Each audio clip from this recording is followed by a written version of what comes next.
ನಮಸ್ಕಾರ ಸ್ನೇಹಿತರೆ, ನಮ್ಮ ಭವಿಷ್ಯ ದರ್ಪಣ ಯೂಟ್ಯೂಬ್ ಚಾನೆಲ್ಗೆ ಸ್ವಾಗತ. 2026 ಮೀನ ರಾಶಿಯವರ ಪಾಲಿಗೆ ಇದು ಸುಮ್ಮನೆ ಬಂದು ಹೋಗುವ ತಿಂಗಳಲ್ಲ. ಮೂಲ ಲೇಖನಗಳು ಈ ಬಗ್ಗೆ ಏನು ಹೇಳುತ್ತವೆ ಎನ್ನುವುದನ್ನು ನಾವಿಂದು ಆಳವಾಗಿ ನೋಡೋಣ. ಅತ್ಯಂತ ಗಂಭೀರವಾದ ಮತ್ತು ಕುತೂಹಲಕಾರಿಯ ಅಂಶಗಳನ್ನು ಒಳಗೊಂಡಿರುವ ಈ ಪಠ್ಯಗಳು ಮೀನರಾಶಿಯ ವ್ಯಕ್ತಿಗಳ ಜೀವನದಲ್ಲಿ ಗ್ರಹಗಳು ಬೀರಬಹುದಾದ ಪ್ರಭಾವವನ್ನು ಬಹಳ ನಿಖರವಾಗಿ ವಿವರಿಸಿದೆ. ಲೇಖನವು ಒಂದು ಕುತೂಹಲಕಾರಿ ಪ್ರಶ್ನೆಯನ್ನು ಮುಂದೂಡುತ್ತದೆ. ಈ ಆಗಸ್ಟ್ ತಿಂಗಳಲ್ಲಿ ಮೀನರಾಶಿಯವರನ್ನು ಯಾವೆಲ್ಲ ಬದಲಾವಣೆಗಳು ಕಾಯುತ್ತಿವೆ? ಜ್ಯೋತಿಷ್ಯ ಪಠ್ಯಗಳ ಪ್ರಕಾರ ಇದೊಂದು ಸಾಮಾನ್ಯ ತಿಂಗಳಲ್ಲ, ಬದಲಾಗಿ ಬ್ರಹ್ಮಾಂಡದೊಂದಿಗೆ ಬೃಹತ್ ಬದಲಾವಣೆಯ ಮತ್ತು ಗ್ರಹಗಳ ಚಲನೆಯ ಅತ್ಯಂತ ಮಹತ್ವದ ಸಮಯ ಎಂದು ಪರಿಗಣಿಸಲಾಗಿದೆ. ಮೀನರಾಶಿಯಲ್ಲಿ ಜನಿಸಿದವರಿಗೆ ಇದು ಕೇವಲ ಕ್ಯಾಲೆಂಡರ್ನಲ್ಲಿ ಸಾಗುವ ಇನ್ನೊಂದು ತಿಂಗಳಲ್ಲ, ಇದೊಂದು ಕರ್ಮವನ್ನು ನಿಯಂತ್ರಿಸುವ ಮತ್ತು ಹಣೆ ಬರಹವನ್ನು ತಿದ್ದಿ ಬರೆಯುವ ನಿರ್ಣಾಯಕ ಕಾಲಘಟ್ಟ ತಾನೇ ಮೂಲಗಳು ಕರೆಯುತ್ತವೆ. ಇಷ್ಟು ದಿನಗಳಿಂದ ಕಾಡುತ್ತಿದ್ದ ನಿಗೂಢ ಸಮಸ್ಯೆಗಳಿಗೆ ಮತ್ತು ಹಾಕಿದ ಅಪಾರ ಶ್ರಮಕ್ಕೆಲ್ಲ ಈ ನಿರ್ದಿಷ್ಟ ತಿಂಗಳಲ್ಲಿ ಅಂತಿಮ ಉತ್ತರ ಸಿಗಲಿದೆ ಎಂದು ಲೇಖನ ಸ್ಪಷ್ಟಪಡಿಸುತ್ತದೆ. ವಿಭಾಗ 1, ಶನಿಯ ಕರ್ಮ ಪರೀಕ್ಷೆ ಅಂದರೆ ಪವಿತ್ರಗೊಳಿಸುವ ಬೆಂಕಿ. ಸಾಮಾನ್ಯವಾಗಿ ಸಾಡೆಸಾತು ಅಂದರೆ ಎಲ್ಲರಿಗೂ ಭಯ ಇರುತ್ತೆ, ಆದರೆ ಮೂಲ ಲೇಖನ ಇದನ್ನು ಕೇವಲ ಒಂದು ಶಿಕ್ಷೆಯಾಗಿ ನೋಡುವುದಿಲ್ಲ, ಬದಲಾಗಿ ವ್ಯಕ್ತಿಯಲ್ಲಿರುವ ಅಹಂಕಾರವನ್ನು ಕರಗಿಸಿ ಅವರನ್ನ ಬೆಂಕಿಯಲ್ಲಿ ಬೆಂದ ವಜ್ರದಂತೆ ಹೊಳೆಯುವಂತೆ ಮಾಡಲು ನ್ಯಾಸಗೊಳಿಸಲಾದ ಒಂದು ಕರ್ಮ ಪರೀಕ್ಷೆಯ ಸಮಯ ಎಂದು ಅತ್ಯಂತ ತಟಸ್ಥವಾಗಿ ವ್ಯಾಖ್ಯಾನಿಸುತ್ತದೆ. ಇದು ಆಂತರಿಕ ಶಕ್ತಿಯನ್ನು ಹೆಚ್ಚಿಸುವ ಪ್ರಕ್ರಿಯೆ ಮತ್ತು ಈ ಪಠ್ಯಗಳು ಅತ್ಯದ್ಭುತವಾದ ವಿವರಿಸುವುದೇನೆಂದರೆ ಶನಿಯ ಈ ಪ್ರಭಾವ ಮೀನರಾಶಿಯವರ ಸಾಮಾಜಿಕ ವಲಯಗಳ ಮೇಲೆ ತೀವ್ರವಾದ ಬೆಳಕನ್ನು ಚೆಲ್ಲುತ್ತದೆ.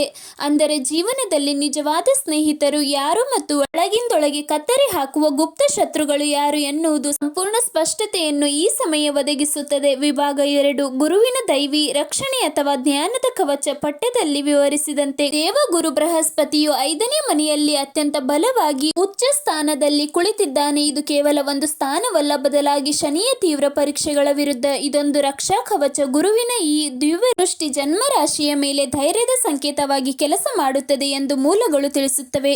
ಈ ಆಗಸ್ಟ್ ತಿಂಗಳಲ್ಲಿ ಒಂದು ಅದ್ಭುತವಾದ ಹೋರಾಟವನ್ನು ನಾವು ಗಮನಿಸಬಹುದು. ಅದೇ ಕರ್ಮಬಲ ಮತ್ತು ಧ್ಯಾನ ಬಲದ ನಡುವಿನ ಶನಿಯ ಕರ್ಮದ ಪರೀಕ್ಷೆಗಳ ಭಾರ ಎಷ್ಟೇ ಇದ್ದರೂ ಗುರುವಿನ ದೈವಿ ಜ್ಞಾನದ ಶಕ್ತಿಯು ಅಂತಿಮವಾಗಿ ಮೈಲುಗೈ ಸಾಧಿಸುತ್ತದೆ.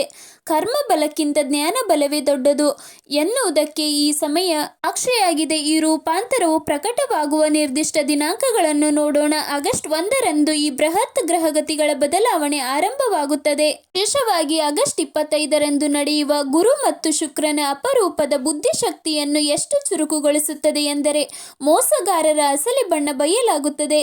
ಇನ್ನು ಆಗಸ್ಟ್ ಮುಗಿಯುವ ಹೊತ್ತಿಗೆ ವೃತ್ತಿ ಮತ್ತು ವ್ಯಾಪಾರದಲ್ಲಿ ಇದುವರೆಗೆ ಸಿಗದಿದ್ದ ಮನ್ನಣೆ, ಗೌರವ ಹುಡುಕಿಕೊಂಡು ಬರುತ್ತದೆ ಎಂದು ಊಹಿಸಲಾಗಿದೆ. ಸ್ನೇಹಿತರೆ, ವಿಭಾಗ 3, ರಾಹುವಿನ ಮಾಯೆ ಅಂದರೆ 12ನೇ ಮನೆಯ ನೆರಳುಗಳು. ಇಷ್ಟೆಲ್ಲ ಸಕಾರಾತ್ಮಕ ಅಂಶಗಳ ಮಧ್ಯೆ ಮಾನಸಿಕ ಶಾಂತಿ ಮತ್ತು ನಿದ್ರಾಹೀನತೆ ಯಾಕೆ ಕಾಡುತ್ತದೆ ಎನ್ನುವ ಪ್ರಶ್ನೆ ಮೂಡಬಹುದು. ಮನೆಯಲ್ಲಿನ ಅಥವಾ ಕಚೇರಿಯಲ್ಲಿನ ಉದ್ವೇಗ, ರಾತ್ರಿ ನಿದ್ದೆ ಬಾರದಿರುವುದು ಮತ್ತು ಅಜ್ಞಾನ ಭಯಗಳಿಗೆಲ್ಲ 12ರಲ್ಲಿರುವ ರಾಹು ಹಾಗೂ ಜನ್ಮ ಶನಿಯ ಪ್ರಭಾವವೇ ಕಾರಣ ಎಂದು ಲೇಖನ ವಿಶ್ಲೇಷಿಸುತ್ತದೆ. ರಾಹು ಒಡ್ಡುವ ಆರ್ಥಿಕ ಪ್ರಲೋಭಗಳ ಬಗ್ಗೆ ಇಲ್ಲಿ ನಿರ್ದಿಷ್ಟ ಎಚ್ಚರಿಕೆಗಳನ್ನು ನೀಡಲಾಗಿದೆ. ಶಾರ್ಟ್ಕಟ್ ಮೂಲಕ ರಾತ್ರೋರಾತ್ರಿ ಹಣ ಗಳಿಸುವ ಆಸೆ, ಲಾಟರಿ ಮತ್ತು ಷೇರು ಮಾರುಕಟ್ಟೆಯಂತಹ ಅಪಾಯಕಾರಿ ಹೂಡಿಕೆಗಳಿಗೆ ರಾಹು ಮನಸ್ಸನ್ನು ಶೋಧಿಸುತ್ತಾನೆ. ಇವೆಲ್ಲವೂ ಕೇವಲ ಭ್ರಮೆ ಎನ್ನುವ ನೆನಪಿರಲಿ. ಇಲ್ಲೊಂದು ಕಟ್ಟುನಿಟ್ಟಾದ ಎಚ್ಚರಿಕೆ ಇದೆ. ಧರ್ಮದ ಹಾದಿಯಲ್ಲಿ ನಡೆದರೆ ಮಾತ್ರ ದೊಡ್ಡ ಪ್ರತಿಫಲ ಸಿಗುತ್ತದೆ, ಆದರೆ ರಾಹುವಿನ ಭ್ರಮೆಯೇ ಬಿತ್ತು ಅಡ್ಡದಾರಿಯಲ್ಲಿ ಹೋದರೆ ಶನಿಯ ಅತ್ಯಂತ ಕಠಿಣ ದಂಡನೆಗೆ ಗುರಿಯಾಗಬೇಕಾಗುತ್ತದೆ ಎಂಬ ಮೂಲಪಟದ ಎಚ್ಚರಿಕೆಯನ್ನು ನಾವು ಗಂಭೀರವಾಗಿ ಪರಿಗಣಿಸಬೇಕು. ವಿಭಾಗ 4, ಪವಿತ್ರ ನೈತಿಕ ಪರಿಹಾರಗಳು. ಗ್ರಹಗಳ ಬಿರುಗಾಳಿಯನ್ನು ಶಾಂತಗೊಳಿಸುವಿಕೆ. ಇಲ್ಲಿ ಸೂಚಿಸಲಾದ ಮೊದಲ ಪ್ರಮುಖ ಪರಿಹಾರ ಜಲಶೋಧನ. ಇದೇನು ಸಾಮಾನ್ಯ ದೇವಸ್ಥಾನ ಪೂಜೆ ಅಲ್ಲ,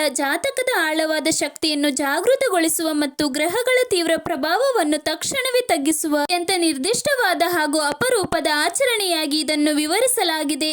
ಮೂಲ ಲೇಖನವು ಈ ಆಚರಣೆಯ ನಿಖರವಾದ ಹಂತಗಳನ್ನು ವಿವರಿಸಿದೆ. ತಾಮ್ರದ ಅಥವಾ ಬೆಳ್ಳಿಯ ಪಾತ್ರೆಯಲ್ಲಿ ಶುದ್ಧ ನೀರು, ಹಸುವಿನ ಹಾಲು, ಅರಿಶಿಣ ಮತ್ತು 2 ಚಿಟಿಕೆ ಕಪ್ಪು ಎಳ್ಳನ್ನು ಬೆರೆಸಿ ಪ್ರತಿ ಗುರುವಾರ ಮತ್ತು ಶನಿವಾರದಂದು ಅರಳಿ ಮರದ ಬೇರಿಗೆ ಭಕ್ತಿಯಿಂದ ಅರ್ಪಿಸಬೇಕು.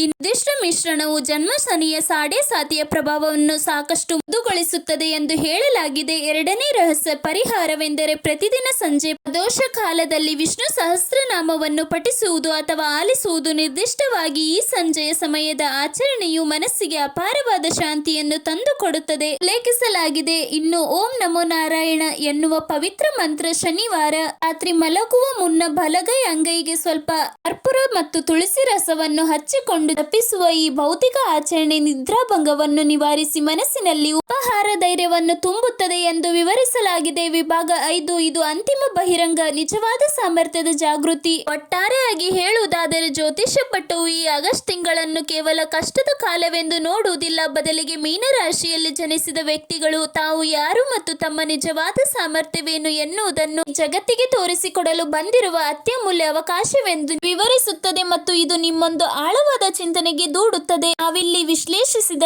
ಈ ಬೃಹತ್ ಜ್ಯೋತಿಷ್ಯ ಹೇಳಿಕೆಗಳು ಮತ್ತು ಗ್ರಹಗತಿಗಳ ಮಹತ್ತರವಾದ ರೂಪಾಂತರವನ್ನು ಅಪ್ಪಿಕೊಳ್ಳಲು ಮೀನರಾಶಿಯಲ್ಲಿ ಜನಿಸಿದವರು ನಿಜಕ್ಕೂ ಸಿದ್ಧರಾಗಿದ್ದಾರೆಯೇ? ಇದೇ ಇಂದಿನ ಪ್ರಮುಖ ಪ್ರಶ್ನೆ. ಈ ಕುತೂಹಲಕಾರಿ ಮೂಲ ಲೇಖನದ ನಮ್ಮ ಇಂದಿನ ವಿಶ್ಲೇಷಣೆ ಮುಕ್ತಾಯವಾಗುತ್ತದೆ. ಸ್ನೇಹಿತರೆ, ನಮ್ಮ ಚಾನೆಲ್ ಅನ್ನು ಈಗಲೇ ಸಬ್ಸ್ಕ್ರೈಬ್ ಮಾಡಿಕೊಳ್ಳಿ. ಇಂದಿನ ವಿಶ್ಲೇಷಣೆಯಲ್ಲಿ ಮತ್ತೆ ಭೇಟಿಯಾಗೋಣ. ವಿಡಿಯೋ ನೋಡಿದ್ದಕ್ಕಾಗಿ ಧನ್ಯವಾದಗಳು ಸ್ನೇಹಿತರೆ.